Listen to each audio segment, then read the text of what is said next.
तो हेलो बच्चों, नवाबा YouTube channel के बोर्ड आवर सेक्शन में स्वागत है बच्चों। तो आपका अर्थशास्त्र जो इकोनॉमिक्स का पेपर है बच्चों, उसका पार्ट 3 तक जो सेट 1 का आपको मॉडल सेट पेपर है बच्चों, 3 पार्ट में मैंने क्लास ले लिया है। अगर वो क्लास आप नहीं देखे हैं तो उसके पहले देख लीजिएगा। आई बटन जो ऊपर दिखेगा, आई बटन में मिल जाएगा, अन्यथा इस वीडियो को लास्ट तक देखिएगा तो अंत में भी पार्ट 1, पार्ट 2, पार्ट 3 दिख जाएगा। उन तीनों को देख लीजिए बच्चों, उसके बाद इसको आप देखिएगा। तो यहाँ पे हम क्वेश्चन नंबर 29 से आगे कराने जा रहे हैं बच्चों। और अगर अभी तक आपने बच्चों हमारे चैनल को सब्सक्राइब करके नहीं रखा है तो कर लें। यहाँ पे इसी तरह के इंपॉर्टेंट क्वेश्चन पेपर और उसके सॉल्यूशन और इंपॉर्टेंट लेक्चर यहाँ पे अपलोड किए जाते हैं, जो कि आपके एग्जाम के दृष्टि से बहुत ही ज़्यादा महत्वपूर्ण है। 2 चैनल है हमारे, नवाबा और बोर्ड आवर, दोनों को सब्सक्राइब कर लीजिएगा। इसके अलावा बच्चों मैंने एक टेलीग्राम ग्रुप बना दिया है जिसका नाम है, देखिए टेलीग्राम ग्रुप का नाम है बोर्ड आवर जैकबोर्ड। इसका लिंक मैंने नीचे दे दिया है, लेकिन बहुत सारे बच्चे लिंक से नहीं जुड़ पाते हैं टेलीग्राम ग्रुप का।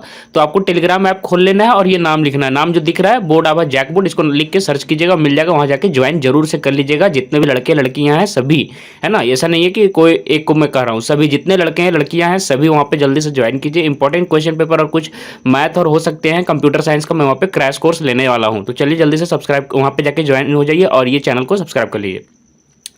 तो चलिए बच्चों, हम यहाँ पे पार्ट 4 में आ गया हूँ। तो आज आपको मैं क्वेश्चन नंबर 29 से लेने जा रहा हूँ, ठीक है। तो देखिए बच्चों, क्वेश्चन नंबर 5 में क्या दिया हुआ है, किसी वस्तु की मांग को प्रभावित करने वाले कारकों की व्याख्या करना था। 5 मार्क्स का है बच्चों। चलिए इसका सॉल्यूशन पर हम चलते हैं। देखिए बच्चों, किसी वस्तु की मांग को प्रभावित करने वाले कारकों को, तो यहाँ पे देखिए मैंने लिख दिया है, मांग की लोच को प्रभावित करने वाले प्रमुख तत्व निम्नलिखित है। वस्तु का स्वभाव सबसे पहला है, उसका मैंने दे दिया है डेफिनेशन। वस्तु के स्वभाव का प्रभाव मांग की लोच पर पड़ता है। अनिवार्य वस्तुओं की संख्या, अनिवार्य आवश्यकता की वस्तुओं की मांग प्रायः बेलोचदार होती है। याद रखिएगा, बेलोचदार किसकी होती है, जो अनिवार्य आवश्यकता है, जैसे कि आपका दवाई हो गया ना, मेडिसिन, पानी हो गया, तो ये बेलोचदार होती है, आपने इसको पढ़ा होगा। वहीं आरामदायक वस्तु क्या होती है, लोचदार होती है बच्चों, जो आपको हमेशा काम आती है, जैसे चावल, आटा, गेहूं, ये सारी। और विलासिता की वस्तु की मांग अधिक लोचदार होती है। याद रखिएगा, जब वस्तु की दाम जितनी ज़्यादा बढ़ती है, विलासिता वाली वस्तुओं की दाम, उतना ज़्यादा उसका डिमांड भी बढ़ जाता है। ये आप खुद जानते होंगे। जितना ज़्यादा वस्तुओं की मांग, विलासिता वाला वस्तु में थोड़ा सा उल्टा केस होता है बच्चों, जितना दाम बढ़ेगा उतना मांग उसमें बढ़ेगा। सभी से उलट उसमें नियम थोड़ा सा उसमें हो जाता है। चलिए अगला, उसी के आगे मैं फिर से और दिखा देता हूँ। वस्तु का प्रयोग में, जिन वस्तुओं का प्रयोग अनेक कार्यों में किया जाता है उनकी मांग की लोच अधिक होती है, जैसे बिजली बच्चों। किंतु बिजली दरों में वृद्धि हो जाए तो मांग कम हो जाता है, ठीक है। उसके आगे 3 से देखिए, स्थानापन्न वस्तुओं की उपलब्धता। आपको 5 नंबर में इतनी सारी चीजें लिखनी पड़ेंगी बच्चों। स्थानापन्न वस्तुओं की उपलब्धता, जिन वस्तुओं की स्थानापन्न वस्तुएं उपलब्ध हो उनकी मांग अधिक लोचदार होती है। जिन वस्तुओं की स्थानापन्न वस्तु उपलब्ध ना हो उनकी विशेष कमी नहीं आएगी, ठीक है। उपभोक्ता की आर्थिक स्थिति पढ़ लीजिए, ये आसान है। धनी वर्गों के लिए बेलोचदार होती है ना, वो दाम भी बढ़ जाएगा तो वो वस्तु को खरीद लेंगे, चाहे दाम बढ़ जाए या नहीं, उसको कोई मतलब नहीं, उसको बस वो वस्तु का आदी है तो वो उसको लेते रहेंगे। धन का वितरण, जिस समाज में धन का वितरण समान होता है मांग लोचदार होती है, जहाँ पे आर समान होगा वहाँ बेलोचदार होती है, ठीक है बच्चों। तो मैंने इसका कर दिया। चलिए अब अगले क्वेश्चन पर चलते हैं बच्चों। अगला क्वेश्चन देखिए बच्चों, उसके अथवा में दिया हुआ है कि परिवर्तनशील अनुपात के नियम को लिखिए और इसकी व्याख्या कीजिए। परिवर्तनशील, explain law of variable proportion, है ना। और ये वाला बहुत इंपॉर्टेंट क्वेश्चन है बच्चों। ये सारी चीज़ें जितने भी मॉडल सेट में आ रही सभी को आप कंप्लीट जरूर कर लीजिएगा। चलिए चलते हैं। तो देखिए बच्चों, नियम की व्याख्या मैंने यहाँ कर दी है। परिवर्तनीय अनुपात का नियम क्या है, अर्थशास्त्र का बुनियादी और महत्वपूर्ण व्यापक नियम है। नियम इस व्यवहारिक तथ्य पर आधारित है कि व्यवहार में उत्पत्ति के कुछ साधनों की मात्रा इच्छानुसार बढ़ाई घटाई नहीं जा सकती है ना। अतः नियम इस अतिरिक्त उत्पादन मात्रा की ओर इंगित करता है, संकेत करता है, जो कुछ साधनों की मात्रा स्थिर रखते हुए साधन की मात्रा बढ़ाने से प्राप्त होता है।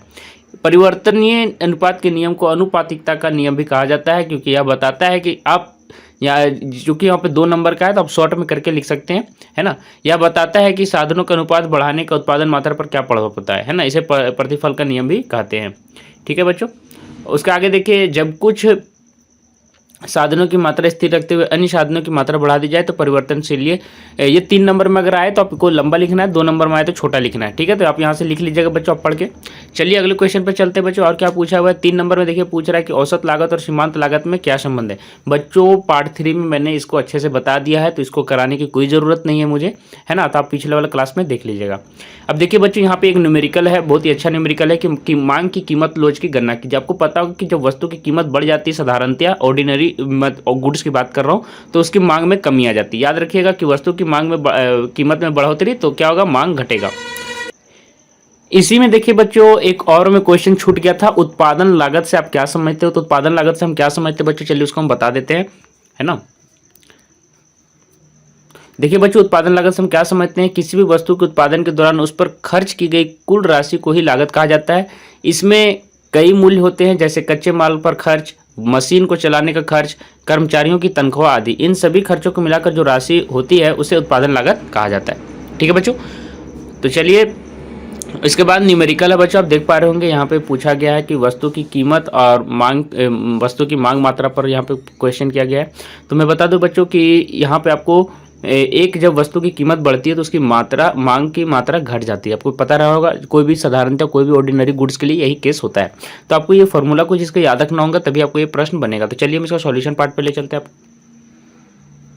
देखिए बच्चों मैं यहाँ पे सॉल्यूशन ले आया हूँ। मांग की कीमत लोच का फॉर्मूला होता है ईडी इज इक्वल टू, देखिए बच्चों, minus delta Q by delta P, P not by P Q not. इसका यहाँ पे पी नॉट मतलब होती है पुरानी कीमत, क्यू नॉट मतलब होता है पुरानी मांग। ठीक है, क्यू मतलब कीमत मतलब पुरानी मांग। और यहाँ पे देखिए मैंने बच्चों डेल्टा क्यू का मतलब लिख दिया। डेल्टा क्यू मतलब होता है Q one minus Q not, नई मांग माइनस पुरानी मांग। और पी डेल्टा पी मतलब होता है P one minus P not, नई कीमत माइनस पुरानी कीमत। तो मैंने यहाँ पे लिस्टिंग बना लिया बच्चों, चूंकि आपको पहले पता होगा, पहले दाम दिया हुआ है मैंने। और एक चीज़ और याद रखिएगा बच्चों, फार्मूला में यहाँ पे मैं लिखा दिया हूँ, नोट करके लिख दिया हूँ आप लोगों के लिए। ठीक है, कि माइनस इसलिए लगाते ताकि ईडी प्लस में आए। ध्यान रखिएगा बच्चों कि जब वस्तु की कीमत बढ़ती है तो उसकी मांग घट जाती है। तो दोनों में कैसा रिलेशन है, नेगेटिव रिलेशन है ना। तो इसको पॉजिटिव बनाने के लिए हम यहाँ पे माइनस लगा देते हैं। ये थोड़ा सा लॉजिकल बात है, जिनको नहीं समझ में आ रहा है फिर भी चिंता नहीं कीजिए, लेकिन आप माइनस यहाँ पे लगा सकते हैं। क्यों लगाते हैं, प्लस में लाने के लिए। याद रखिएगा आंसर हमेशा प्लस में आएगा। ठीक है, तो उसके आधार पर यहाँ पे माइनस प्लस करते रहते हैं, तो उसका टेंशन मत लीजिए। यहाँ से देखिए लिस्टिंग कर दिया। पहले आपको पता होगा 5 रुपया था वस्तु का दाम, तो 20 मांग था। जब 4 हो गया तो उसका वस्तु का मांग 30 हो गया, है ना। तो यहाँ से डेल्टा क्यू मैंने निकाल दिया बच्चों। डेल्टा क्यू होगा Q one minus Q not, तो क्या आ जाएगा 10 आ जाएगा। और डेल्टा पी हो जाएगा P one minus P not, कितना आ जाएगा, माइनस में आएगा आंसर बच्चों। ध्यान दीजिएगा -1, 4 - 5 होगा तो -1 आएगा। और फॉर्मूला में हम इसको प्लस बनाने के लिए हम माइनस लगाएंगे। याद रखिएगा यहाँ पे माइनस जब नीचे आएगा, डेल्टा पी तो माइनस में आया है ना, डेल्टा क्यू तो प्लस में आया, तो इसको माइनस प्लस में लाना है आंसर। तो यहाँ पे माइनस लगाएंगे, और जब दोनों प्लस में आएगा तो माइनस नहीं लगाएंगे। ठीक है, तो यहाँ पे देखिए मैंने माइनस लगाया और कटवा दिया, तो कितना आया बच्चों, 2.5 इसका आंसर आएगा। देख लीजिए फॉर्मूला, आप बैठा लीजिएगा और करके देख लीजिएगा। चलिए बच्चों उसके आगे हम लोग चलते हैं। देखिए बच्चों यहाँ से अब समष्टि अर्थशास्त्र का मैं कुछ क्वेश्चन करवा दे रहा हूँ आपसे। ठीक है, तो देखिए यहाँ से मैं करवा दे रहा हूँ 51 नंबर से 2 नंबर का बच्चों, स्टॉक किसे कहा जाता है, उदाहरण दीजिए स्टॉक किसे कहा जाता है। तो चलिए हम इसका देखते हैं। तो देखिए बच्चों यहाँ से आपको देखिए स्टॉक और प्रवाह का अंतर भी बहुत ज़्यादा पूछा जाता है बच्चों, तो ये आप स्टार मार लीजिएगा। और स्टॉक और प्रवाह में अंतर 5 नंबर में पूछा जा सकता है, इसलिए मैंने ये रखा है। तो दोनों का अंतर आप जरूर पढ़ लेंगे। स्टॉक वे चर जो समय के साथ किसी निश्चित बिंदु के संदर्भ में पाए जाते हैं स्टॉक चर कहलाते हैं। जैसे दिन के 2 बजे 31/2000, इसका उदाहरण आप पढ़ लीजिए बच्चों, और आप स्क्रीनशॉट चाहिएगा तो ले लीजिएगा, अन्यथा आप नोट्स कॉपी में नोट जरूर बनाते जाए। जो बच्चे ज़्यादा मतलब कि सिंसियर हैं वो जल्दी से नोट कर लें, नोट करना ज़्यादा अच्छा रहेगा स्क्रीनशॉट के मौके। कि मैं भी जानता हूँ कि स्क्रीनशॉट करके रखा रह जाता है और आप नोट नहीं कर पाते हैं, इससे अच्छा रहेगा कभी आप नोट कर लें। चलिए बच्चों ये हो गया। अब उसका देखिए अगला क्या है बच्चों, समष्टि अर्थशास्त्र से आप क्या समझते हैं। समष्टि और व्यष्टि अर्थशास्त्र में मैंने यहाँ पे अंतर ही बता दिया बच्चों, ताकि अंतर भी अगर पूछेगा तो आप 5 नंबर में बना लीजिएगा, और अगर पूछेगा कि व्यष्टि अर्थशास्त्र किसे कहते हैं तो यहाँ से आप लिख सकते हैं, और समष्टि अर्थशास्त्र किसे कहते हैं तो आप यहाँ से लिख सकते हैं। तो 3 क्वेश्चन यहाँ से कवर हो जाएंगे, इसलिए मैंने यहाँ पे ऐसे कर दिया है। तो देखिए बच्चों दोनों में अंतर को ही समझ लीजिए। तो समष्टि अर्थशास्त्र का आप सिर्फ ये लिख दीजिएगा, और व्यष्टि वाला आएगा तो ये सिर्फ ये लिखिएगा। तो यही चलते मैंने अंतर करके 3 क्वेश्चन करवाने के लिए ऐसा कर दिया है। विषय सामग्री देखिए बच्चों, व्यष्टि अर्थशास्त्र में व्यक्तिगत आर्थिक इकाइयों का अध्ययन किया जाता है। इसमें संपूर्ण अर्थव्यवस्था का एक समग्र इकाई का अध्ययन किया जाता है। व्यष्टि अर्थशास्त्र में व्यक्तिगत फर्म की उद्योग और व्यापारिक इकाई में मंदी की व्यवस्था की, ये माइक्रो होता है बच्चों, आपको पता होगा। ये मतलब छोटी में बात किया जाता है, और यहाँ पे मैक्रो होता है, मैक्रो। तो यहाँ पे पूरा बड़ी में बात किया जाता है। जो इंग्लिश मीडियम को होंगे मैक्रो मैक्रो में अंतर कर पा रहे होंगे। समष्टि अर्थशास्त्र में संपूर्ण आर्थिक मंदी और आर्थिक तेजी का यहाँ पे किया जाएगा। मतलब यहाँ पे व्यक्तिगत तौर पे किया जाता है, वहाँ पे संपूर्ण तौर पर उपभोक्ता या फर्म को सर्वोत्तम बिंदु तक पहुँचाने में व्यष्टि अर्थशास्त्र सहायता पहुँचाता है। संपूर्ण अर्थव्यवस्था, यहाँ पे संपूर्ण अर्थव्यवस्था की बात हर जगह होगी। सर्वोत्तम बिंदु तक पहुँचाने में समष्टि अर्थशास्त्र विशेष सहायक है। समष्टि अर्थशास्त्र का क्षेत्र सीमांत विश्लेषण आदि पर आधारित नियमों तक सीमित है, और समष्टि अर्थशास्त्र का क्षेत्र राष्ट्रीय आय, पूर्ण रोजगार, राजस्व आदि संपूर्ण अर्थव्यवस्था से संबंधित समस्याओं के विश्लेषण से व्यापक है।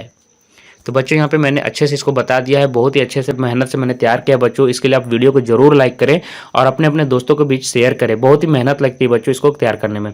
मूल्य वृद्धि क्या है बच्चों, ये आसान क्वेश्चन आ गया था तो आपको टेंशन लेने की जरूरत नहीं है। चलिए मूल्य वृद्धि क्या है दिखा देते हैं।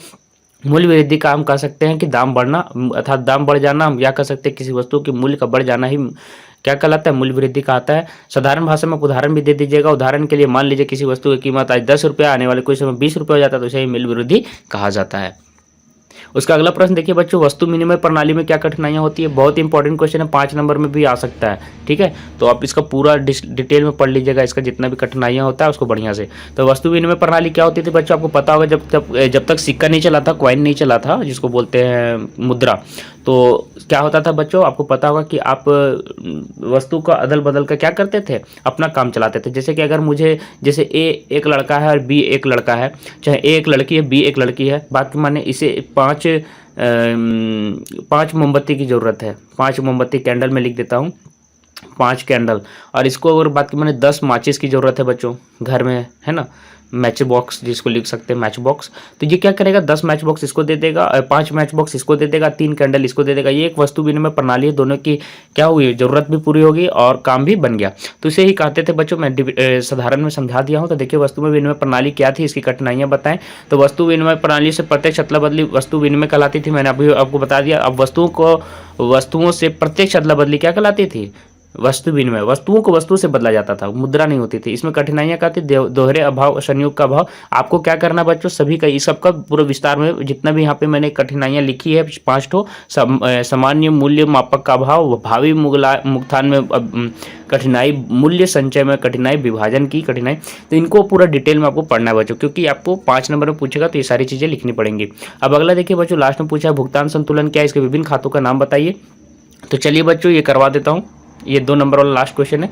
भुगतान संतुलन क्या है बच्चों, देख लीजिए। भुगतान संतुलन बैलेंस ऑफ पेमेंट को एक निश्चित अवधि के भीतर किसी देश के निवासियों तथा अन्य देशों के बीच किए गए सभी मौद्रिक, देख रहे हैं मौद्रिक है मतलब कि फाइनेंशियल लेन देन के रिकॉर्ड के रूप में परिभाषित किया जाता है। व्यक्तियों, कंपनियों और सरकार द्वारा किए गए लेन देन का भुगतान विवरण भुगतान संतुलन स्टेटमेंट में निहित किया जाता है। ये आधिकारिक रिकॉर्ड होते हैं जो विश्लेषकों को फंड के प्रवाह की निगरानी करने और आर्थिक नीतियों का विश्लेषण करने में मदद करते हैं। ठीक है बच्चों, और मैं आपको इसके खाते का नाम बता देता हूँ, है ना। इसमें आपको मैं एक बात बता दूं बच्चों, उत्पादन लागत का प्रकार भी मैं बता देता हूँ। एक क्वेश्चन छूट गया था, उत्पादन लागत का प्रकार वहाँ पे पूछा हुआ था, तो याद रखिएगा 2 प्रकार के होते हैं लागत। उत्पादन लागत वाला मैं क्वेश्चन कर रहा हूँ जो ऊपर छूट गया था। प्रत्यक्ष लागत अभी प्रकार पूछा तो मुझे याद आ गया। प्रत्यक्ष लागत होता है एक प्रकार, वहाँ पे डायरेक्ट कोस्ट्स, और एक होता है अप्रत्यक्ष लागत। तो वहाँ पे प्रकार भी लिख दीजिएगा तो ज़्यादा अच्छा रहेगा, नंबर आपको पूरा मिल जाएगा। तो वहाँ पे आप नोट कर लीजिएगा, अप्रत्यक्ष लागत भी वहाँ जोड़ दीजिएगा, जिसको इंग्लिश में बोलते हैं इनडायरेक्ट कोस्ट्स। उसी तरह से भुगतान संतुलन का यहाँ पे प्रकार पूछा बच्चों, तो आप लिख दीजिएगा एक पूंजी खाता होता है, लिखते जाइएगा। प्रकार में पूंजी खाता लिख दीजिएगा। खाता के बारे में ना पूछा है, देखिए यहाँ पे क्वेश्चन। हाँ, इसके विभिन्न खातों का नाम बताते हैं। एक मैंने बता दिया, पूंजी खाता लिखिएगा, पूंजी खाता। दूसरा लिखिएगा चालू खाता बच्चों, चालू खाता, है ना। और एक और आप लिख सकते हैं क्या, वित्तीय खाता। वित्तीय खाता भी लिख सकते हैं, वित्तीय ऐसे लिखाएगा बच्चों, और खाता ता में आधा ता ऐसे संयुक्त है, ठीक है, और खाता। तो देखिए बच्चों, मैंने यहाँ पे आज तक इतना ही कराया बच्चों, वीडियो बहुत लंबा हो जाएगा, तो आज मैंने वीडियो मतलब पार्ट 4 में इतना दूर तक कवर कर लिया। बहुत ही मेहनत से वीडियो तैयार किया गया बच्चों। वीडियो को लाइक कीजिए, अपने दोस्तों को भी शेयर कीजिए, ठीक है। शेयर जितना कीजिएगा मुझे उतनी खुशी होगी, और इतना जल्दी जल्दी मैं वीडियो बनाऊंगा। वीडियो आप लोग शेयर नहीं करते हैं, जिससे दुख लगता है बच्चों। थोड़ा सा आप शेयर किया कीजिए, हमारे चैनल और टेलीग्राम ग्रुप को अपने दोस्तों के बीच इन्वाइट किया कीजिए, है ना। इससे हमारा मनोबल बढ़ेगा। आप जितने बच्चों को जोड़िएगा हमारे टेलीग्राम ग्रुप से और चैनल से, उतना ज़्यादा हम आपको सपोर्ट देंगे। तो आशा करते वीडियो की ये वीडियो आपको पसंद आया बच्चों। वीडियो पसंद आया तो इस वीडियो को लाइक करिए, हमारे दोनों चैनलों को सब्सक्राइब कर लीजिए। और आपके आने वाले एग्जाम के लिए बच्चों, हमारी ओर से आपके आने वाले परीक्षा और एग्जाम के लिए हमारी ओर से ढेर सारी शुभकामनाएं। आप लोग जमकर तैयारी कीजिए बच्चों, समय कम है, जल्दी जल्दी तैयारी कीजिए, अब आराम करने का समय नहीं है। तो आज के लिए बस इतना ही बच्चों, मैं फिर से शुभकामनाएं दे रहा हूं आपके परीक्षा के लिए, और ढेर सारी शुभकामनाएं बच्चों। धन्यवाद।